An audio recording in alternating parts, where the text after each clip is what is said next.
Okay, here's what happened. I confronted Neanderdyke, and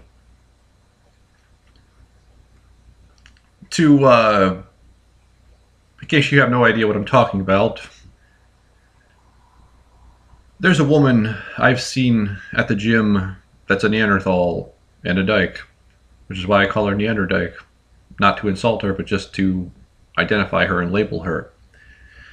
I've seen her for the past 5 or 6 years, 4 times a week, and I've never said a word to her. So there's a lot of mystique behind who I am and who she is. So when I started meditating, I had a vision of her, and this was the same day I realized. The same day I realized I was a Neanderthal was the same day I had a vision of her, and I didn't know why. So some time goes by, I have another vision of her. More time goes by, another vision. More time goes by, another vision. So I got to the point where I started thinking that she was the one who wrote that secret admirer letter. Because in that letter it says, "You still haven't asked me yet." So she's like the only one who I would assume that was,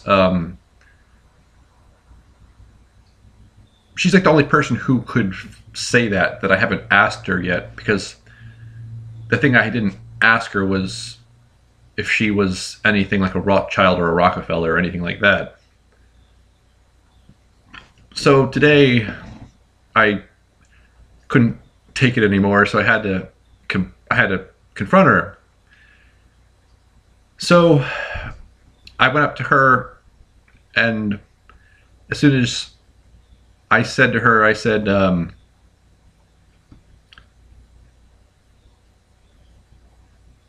I talk to you for a second?" And as soon as I said that, she looked like she was shocked that I would say anything at all to her, because it's been like 5 years of silence. So then I say, "Look, I've been meditating for 2 years now." And as soon as I said that, I noticed that she had a cross tattoo, a Christian cross tattoo on her left arm. As soon as I saw that, I said to myself, okay, this woman's fucking stupid, so there's no real reason to continue. But I did, because it wouldn't make any sense if I just walked away. So I said, "Look, I've been meditating for like 2 years, and for some reason you keep popping up. Visions of you keep popping up, and I can't hold it in anymore. I need to satisfy my curiosity. I'm just wondering if you're anything to the effect of a Rockefeller or a Rothschild, or if you have any affiliations with Freemasonry or a magical society." And she said no, and she said she's not affiliated with any of those things, and she asked me why I meditate, and I said because I want to activate my chakras, and she just pretended like she understood what I was saying. And so then I just said, "Well, do you know any judges?" And then she said, "Yes, but I'm not going to tell you their names." And I said, "Oh, that's okay. I'm not interested in their names. I was just wondering if you knew them." And she said, "Yes." And then I started like motioning that I was gonna, just leave her alone. And so it ended amicably, and it ended with minimal embarrassment on my part. And when I saw her, I took a good look at her, and she, without a doubt, is like a typo negative Neanderthal. And her voice was not what I was expecting it to be, but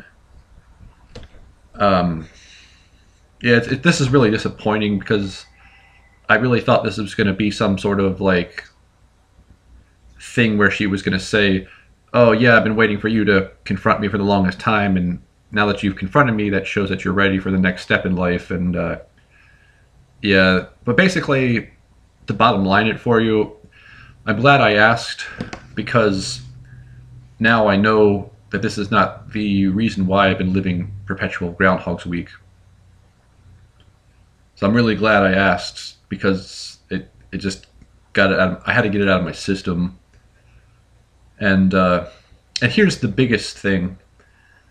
When I finished working out, I knew that I would open my locker, pull out my cell phone, and it would say 33. And sure enough, I pull the cell phone out, look at it, and it's 1:33. So that's the Adjustment Bureau's way of saying, we know what you just did. We know that you asked her. So there's something there. And here's my theory. I have two theories about why I've had visions of her. One, she's either really attracted to me, which Lucius Adversarius straight up told me that she was, but I got a feeling he was just fucking with me. I don't know for sure. And the other reason is because I think she's my fifth dimensional mother, because she is as Neanderthal as it gets, and I think she's my fifth dimensional mother. And she's like the same thing I am, like a light reptilian with a light soul.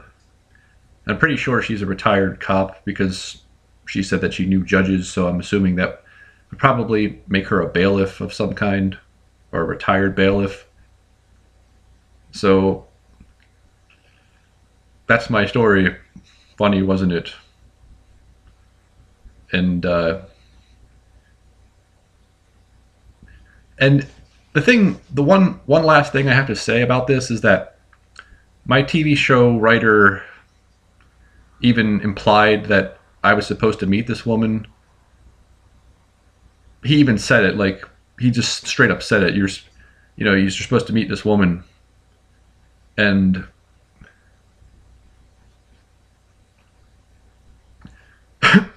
apparently I wasn't, or apparently I did, but it doesn't matter.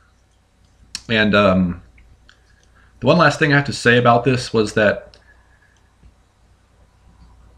there was a time, like 4 months ago, where I took a good look at her. I just stared her down for, like, she wasn't looking at me, but I just stared her down for like a good 10 seconds, and I said to myself, she doesn't know anything.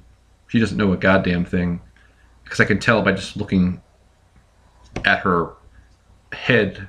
I can tell who has a mind and who doesn't have a mind by just looking at their head for like 10 seconds. And I said to myself, okay, this woman doesn't know shit. And I was right, but I couldn't trust that instinct, because I kept having visions of this woman. So it's one of those things where I just had to ask. And yeah, apparently there's no real reason why I've been seeing her in meditation, other than A, she's probably really attracted to me, or B, she's my fifth dimensional mother. In which, regardless of what the reason is, I really don't care anymore. I'm glad I put this to rest, and I really don't care about who she is anymore. The mystique is completely gone now. And I'll have another video out later today about the Boaz computer part 2, because I learned more about it.